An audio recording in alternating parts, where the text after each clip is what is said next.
Inilah keturunan Harun dan Musa pada waktu Tuhan berfirman kepada Musa di Gunung Sinai.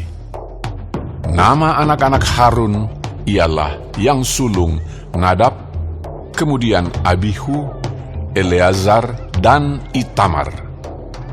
Itulah nama anak-anak Harun, imam-imam yang diurapi, yang telah ditabiskan untuk memegang jabatan imam. Tetapi Nadab dan Abihu sudah mati di hadapan Tuhan di padang gurun Sinai, ketika mereka mempersembahkan api yang asing ke hadapan Tuhan. Mereka tidak mempunyai anak. Jadi ketika Harun, ayah mereka, masih hidup, yang memegang jabatan imam ialah Eleazar dan Itamar. Tuhan berfirman kepada Musa, "Suruhlah suku Lewi mendekat dan menghadap Imam Harun, supaya mereka melayani dia. Mereka harus mengerjakan tugas-tugas bagi Harun dan bagi segenap umat Israel di depan kemah pertemuan, dan dengan demikian melakukan pekerjaan jabatannya pada kemah suci. Mereka harus memelihara segala perabotan kemah pertemuan dan mengerjakan tugas-tugas bagi orang Israel, dan dengan demikian melakukan pekerjaan jabatannya pada kemah suci. Orang Lewi harus kau serahkan kepada Harun dan anak-anaknya. Dari antara orang Israel, haruslah orang-orang itu diserahkan kepadanya dengan sepenuhnya. Tetapi Harun dan anak-anaknya haruslah kau tugaskan untuk memegang jabatannya sebagai imam. Sedang orang awam yang mendekat harus dihukum mati." Tuhan berfirman kepada Musa, "Sesungguhnya aku mengambil orang Lewi dari antara orang Israel, ganti semua anak sulung mereka yang terdahulu lahir dari kandungan, supaya orang Lewi menjadi kepunyaanku. Sebab akulah yang punya semua anak sulung. Pada waktu aku membunuh semua anak sulung di tanah Mesir, maka aku menguduskan bagiku semua anak sulung yang ada pada orang Israel, baik dari manusia maupun dari hewan. Semuanya itu kepunyaanku. Akulah Tuhan." Tuhan berfirman kepada Musa di padang gurun Sinai, "Catatlah Bani Lewi menurut puak-puak dan kaum-kaum mereka. Semua laki-laki yang berumur 1 bulan ke atas harus kau catat."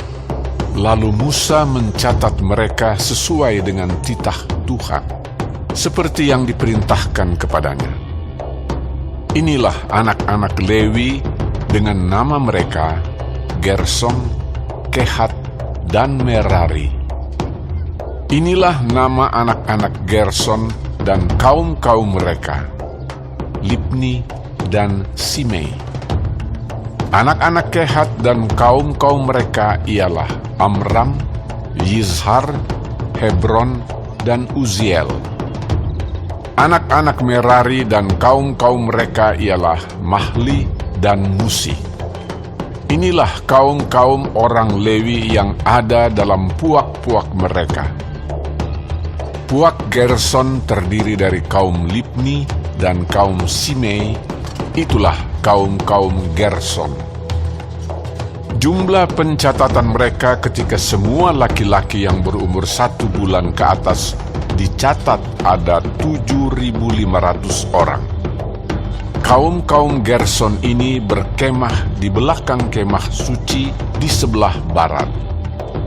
Pemimpin puak Gerson ialah Eliasaf bin Lael, yang harus dipelihara oleh Bani Gerson dalam kemah pertemuan ialah kemah suci dan kemah dengan tudungnya, tirai pintu kemah pertemuan, layar pelataran, dan tirai pintu pelataran yang ada sekeliling kemah suci dan mezbah, dan talinya, termasuk segala pekerjaan yang berhubungan dengan semuanya itu.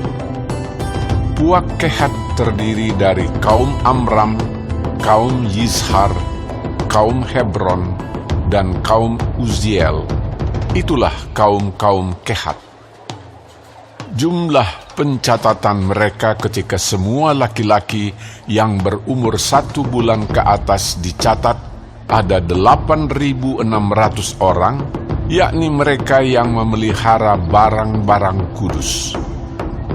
Kaum-kaum Bani Kehat ini berkemah pada sisi kemah suci sebelah selatan.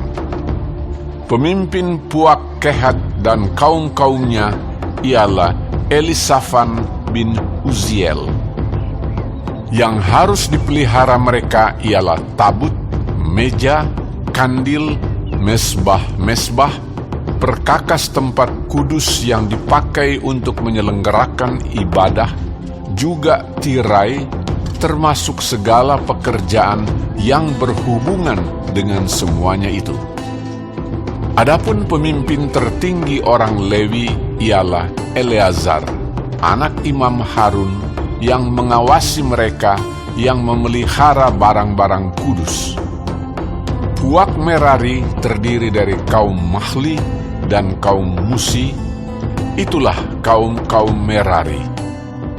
Jumlah pencatatan mereka ketika semua laki-laki yang berumur 1 bulan ke atas dicatat ada 6.200 orang. Pemimpin Puak Merari dan kaum-kaumnya ialah Zuriel bin Abihail. Mereka berkemah pada sisi kemah suci sebelah utara. Yang ditugaskan kepada Bani Merari untuk dipelihara ialah papan kemah suci, kayu lintangnya, tiang-tiangnya, alasnya, segala perabotannya, termasuk segala pekerjaan yang berhubungan dengan semuanya itu, juga tiang pelataran sekelilingnya, alas, patok, dan talinya. Yang berkemah di depan kemah suci di sebelah timur, di depan kemah pertemuan, ialah Musa dan Harun serta anak-anaknya yang mengerjakan tugas pemeliharaan tempat kudus bagi orang Israel, tetapi orang awam yang mendekat haruslah dihukum mati. Jumlah orang Lewi yang sesuai dengan titah Tuhan dicatat oleh Musa dan Harun menurut kaum-kaum mereka, yakni semua laki-laki yang berumur 1 bulan ke atas, ada 22.000 orang. Lalu berfirmanlah Tuhan kepada Musa, Catatlah semua anak sulung laki-laki Israel yang berumur 1 bulan ke atas. Lalu hitunglah jumlah mereka, dan ambillah orang-orang Lewi bagiku. Akulah Tuhan. Sebagai ganti semua anak sulung yang ada pada orang Israel, juga hewan orang Lewi, ganti semua anak sulung di antara hewan orang Israel. Maka Musa mencatat semua anak sulung yang ada pada orang Israel, seperti yang diperintahkan Tuhan kepadanya. Semua anak sulung laki-laki yang dicatat namanya dalam pencatatan itu, yakni yang berumur 1 bulan ke atas, ada 22.273 orang. Lalu berfirmanlah Tuhan kepada Musa, Ambillah orang Lewi, ganti semua anak sulung yang ada pada orang Israel, juga hewan orang Lewi, ganti hewan mereka, supaya orang Lewi itu menjadi kepunyaanku. Akulah Tuhan. Sebagai uang tebusan untuk ke-273 anak sulung Israel yang melebihi jumlah orang Lewi itu, haruslah engkau mengambil 5 shikal seorang. engkau harus mengambilnya menurut shikal kudus. Shikal ini 20 gera beratnya. Berikanlah perak itu kepada Harun dan anak-anaknya sebagai uang tebusan untuk orang-orang yang kelebihan itu. Lalu Musa mengambil uang tebusan untuk orang-orang yang melebihi jumlah mereka yang telah ditebus oleh orang Lewi itu.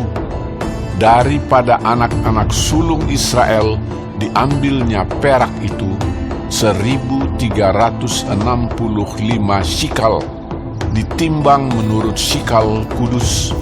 Maka Musa memberikan uang tebusan itu kepada Harun dan anak-anaknya sesuai dengan titah Tuhan, seperti yang diperintahkan Tuhan kepada Musa.